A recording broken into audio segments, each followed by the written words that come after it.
Welcome back to Tomahawk Sports Talk, where we bring you all the news and insights from Fort Osage sports. I'm Blake Overbeck. I'm Ray Nyson. I'm Matthew Soul. And we have a special guest this week. We have head boys and girls soccer coach, Coach Hinckley. Good morning. Thanks for coming on the pod this morning. My pleasure.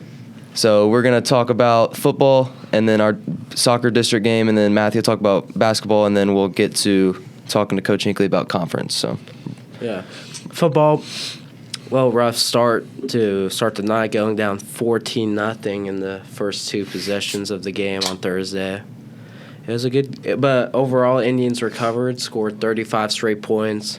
And in those 14 plays, it was once again, which I feel like has been the theme all season, it was the big plays that hurt the Indians. It was like an 80-yard touchdown to begin the game, and then like a big 50-yard gain to lead up to a 24-yard touchdown.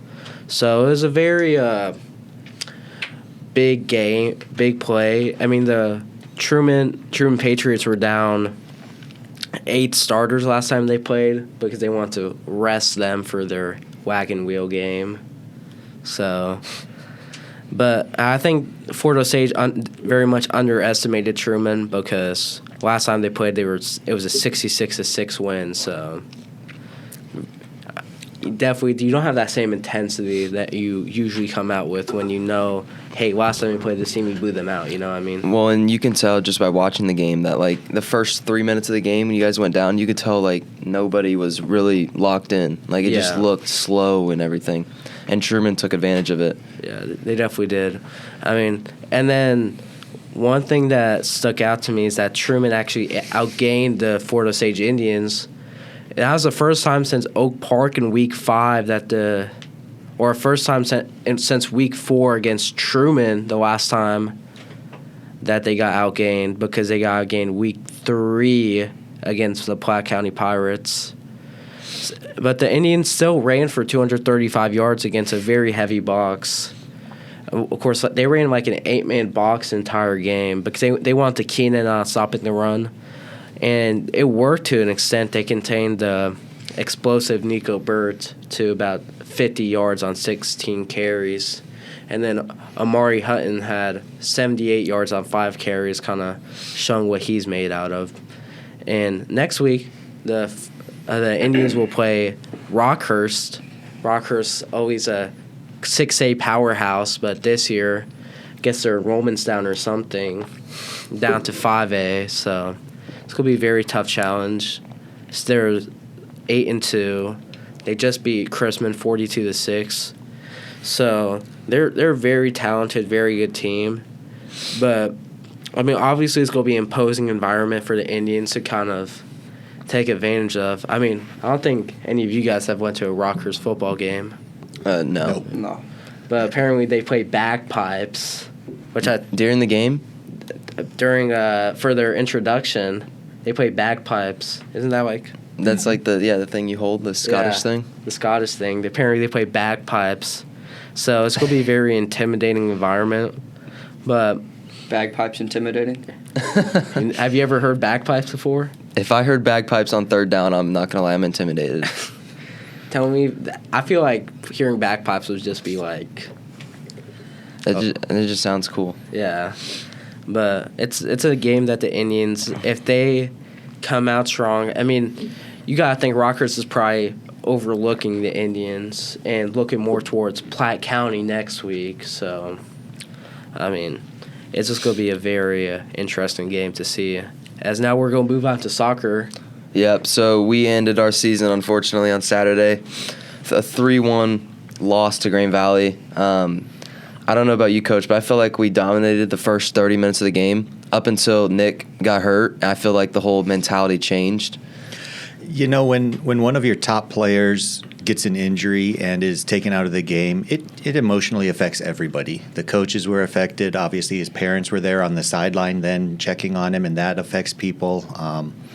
It's just unfortunate that his season ended that way because with him in the lineup, we were definitely dominating that game. Yeah, and I feel like, our game plan all year was work the ball through the sides, let him beat someone, and then play it to the middle. And it just kind of it's kind of like when, in the NFL, when you lose a key player in your scheme, it's like, what do you do now? Because like obviously we have guys that can step up, but losing a key player, Nick, that played our style the whole year, like it's just tough.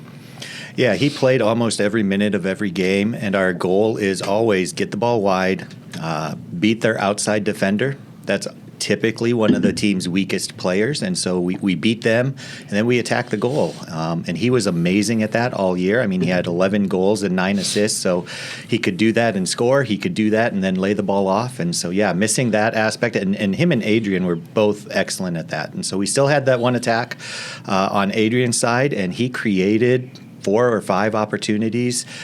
Their goalkeeper, though, man, Grain Valley's goalkeeper stepped up, had a big game. Yeah, he made some great saves. And then, like, moving on in the game, like, I felt like they had, I mean, obviously they finished their opportunities and we didn't, but I feel like their goals in the first half, like, they could have easily been avoided.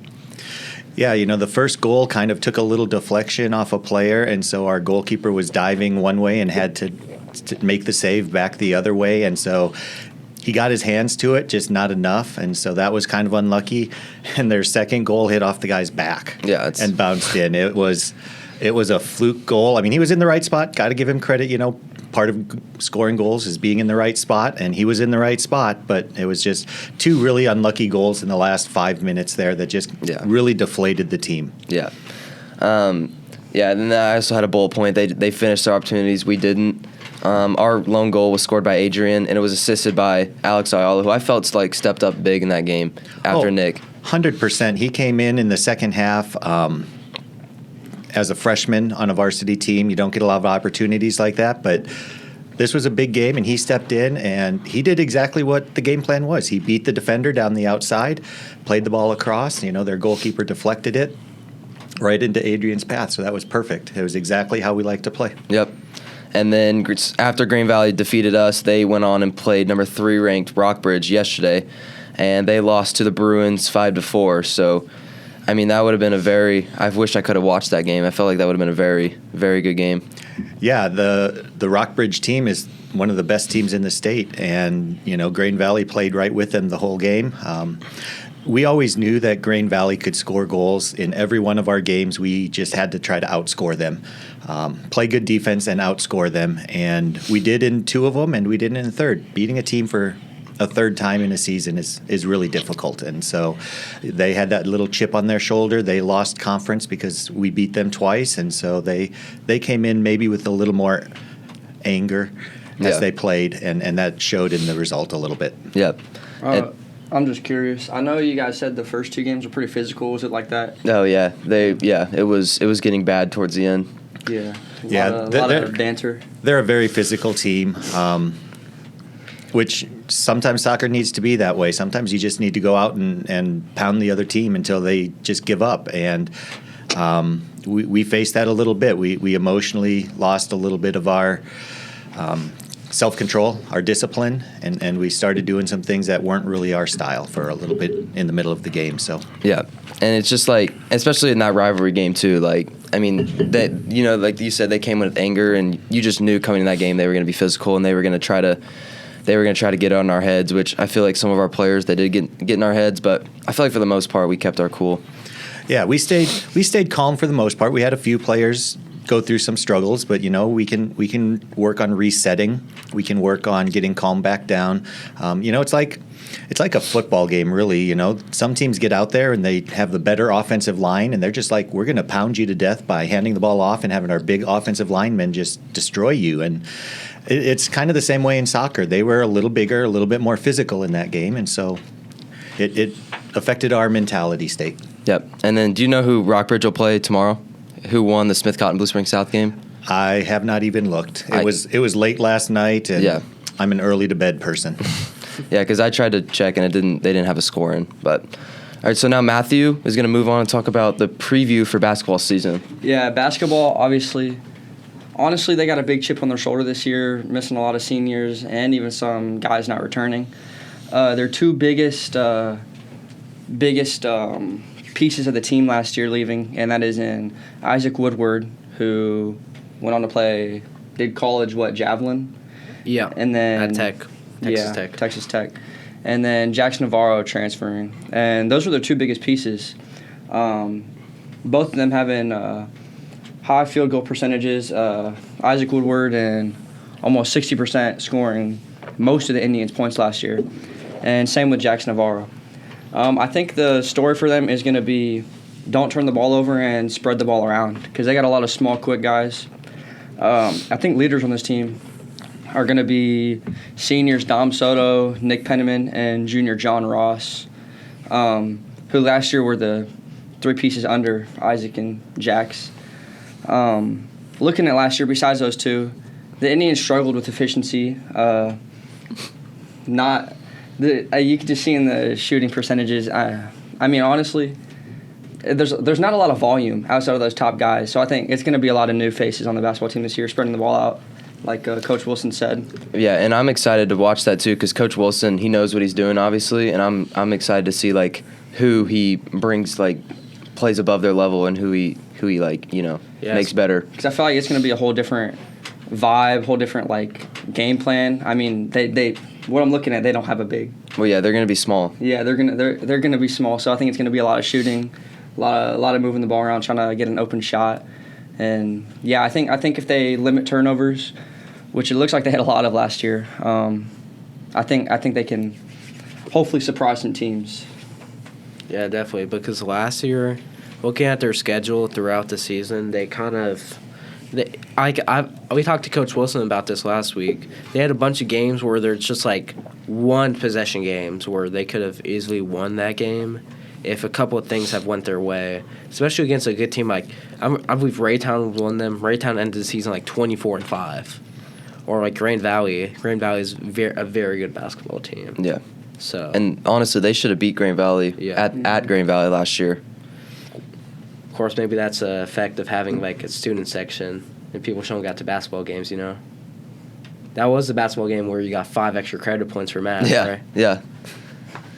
I also want to point out what I was talking about with the long ball. The only other person with high volume on the team that I see from last year is Dom Soto, shooting .293 3-point percentage. The only other people with a little bit of volume, Nick Penniman and John Ross. And even so, Nick Penniman only took 137 shots and only 24 of them were threes. So yeah, like I was saying, a lot of new faces, a lot of new varsity level players. Yep. And then moving on to the girls' game, their first game is 11-24 versus Lee Summit, which they actually beat last year, 43-41. They're 2-5 all time against Lee Summit. Some returning player stats from that game was Reagan Fillmore went 3 for 7, 10 points, 3 rebounds. McKenna Simons had 8 points, and then Abby Herman had 3 points, 2 rebounds, and 2 assists. The girls' team is also going to be young, like the boys' team is going to be. Coach Thompson will have to find a way to bring some of those young players up and get them acclimated to varsity level. Especially since like the boys' team, they don't really have a set in stone big, because last year they had one big that played a majority of their minutes. The girls? Yeah. Yeah, Brianna Avalos? Yeah. She played a majority of the minutes at big. Mm-hmm. And now they really don't have that type of big anymore. And it's going to be interesting to see how they replace her. I believe it will be in terms of, like, grit, Yeah. Getting those tough rebounds, so. Yep. And they had, 4 seniors start, or 3? It would have been 3. Yeah, I believe 3 seasons. Both of the twins and then Avalos. So, all right. So we're going to talk about conference soccer now, not just the Green Valley game. We're going to talk about the season as a whole. So this is our first time winning conference since 2016. Like, what does this just mean to you in the program to go and win it? It's been really special watching this team perform this year. Going into the season, I always kind of pencil out what I think our record's going to be, and I thought we'd be pretty close to 500. I like to have a goal of double-digit wins, but this team in the close games just never gave up. The 1-goal games, the 5 overtime and PK shootout games, they just never gave up, and that was something I didn't see from this team going into the season that I thought would happen. Last year we were really good in 1-goal games, but most of that was because we had a really good goal scorer. Yeah. And we lost him this year, obviously, to graduation. He's doing a great job at Avila, Beck Snowden. But coming into the season, we only had him that had double-digit goals in their career. Everybody else on the team had single-digit goals. So I was pretty worried about how we were going to score goals.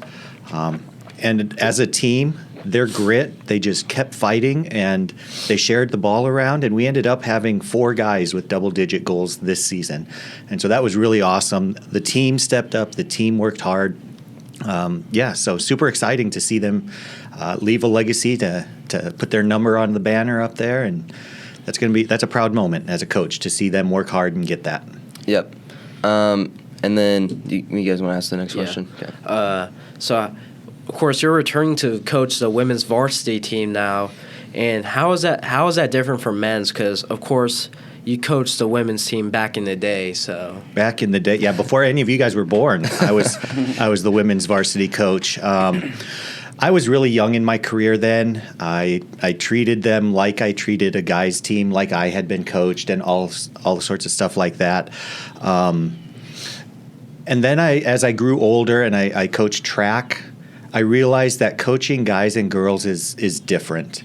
And so I think coming into it this time, I know that going in, and I can adjust not what I want them to do. I'm still going to have them have 2 wingers, and we're going to get the ball to our wingers. We're going to attack the outsides.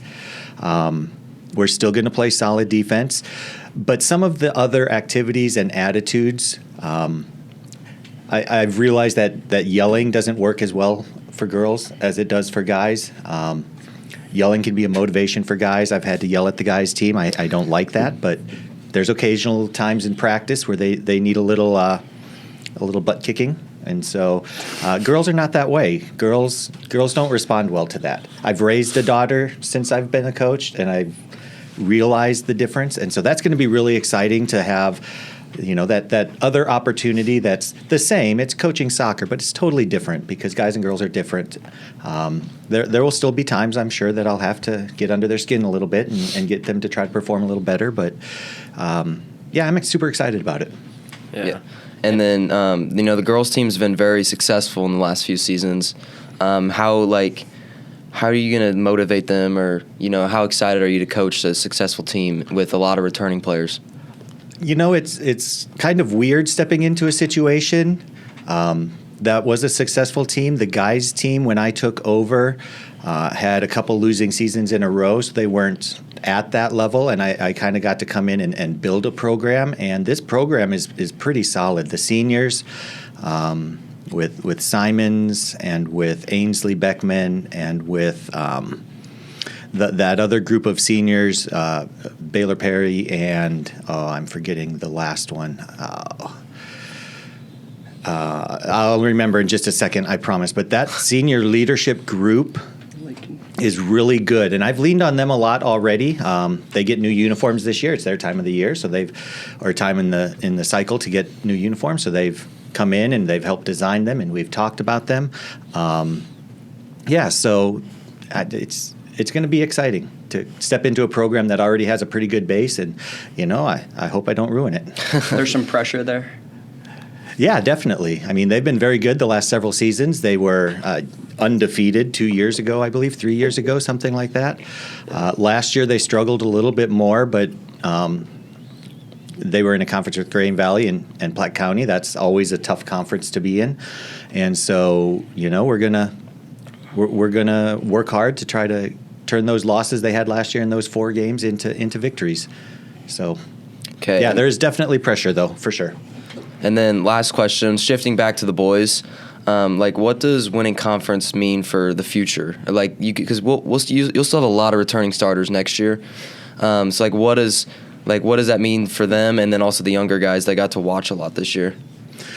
This really started 2 years ago, and so 2 years ago we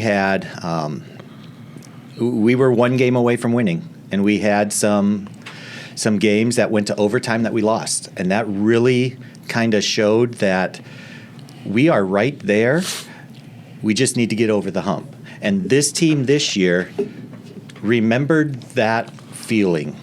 I think, of what it was like to lose on the last night of the season a conference championship. And they knew that they'd kind of let themselves down by how they played in those overtime games. And so the team from this year, again, 5-0 in overtime games. And so they were awesome. They knew what they needed to do, and they knew they needed that little bit extra. In those overtime games, it was a little extra focus that we needed, a little more intensity. And there wasn't a single one of those overtime games where I felt worried. They all stepped out there, and they played so hard in those overtime periods.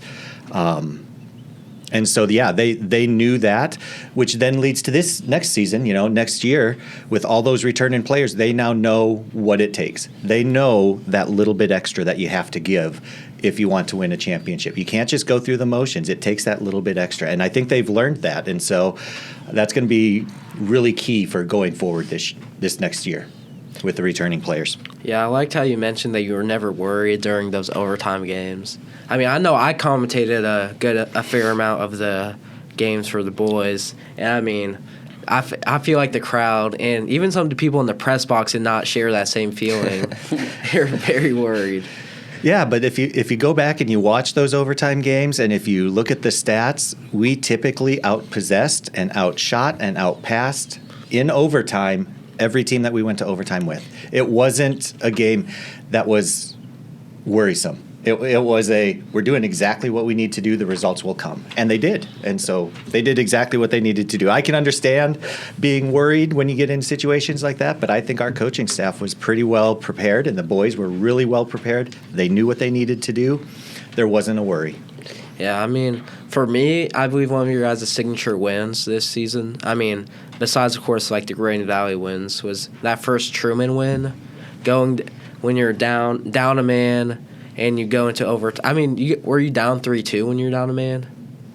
I think we were tied by that point. Yeah, I think we were tied. But still down 3-3.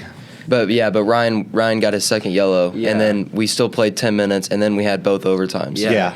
And especially coming back down a man and then scoring it was like a last-minute goal before. Yeah, there was like a minute PKs. left. Yeah, I was real close to the end there. It was really exciting. Again, even with 10 men, I didn't feel like we were being dominated in that game. I felt like we were very comfortable in that game. We were pressing them the whole time, and so, yeah, and then we ended up with Adrian playing that great through ball to Nick, and his rocket off the post was amazing. Yep. One of our goal of the year nominees. So we'll see who wins that in a couple weeks at the banquet. We will, yep. All right, well, I think that'll wrap it all up today. Thanks for watching. Thank you, Coach Hinckley, for coming on. My pleasure. And then I'm Blake Overbeck, I'm Bray Nassen. I'm Matthew Soul. and we'll see you next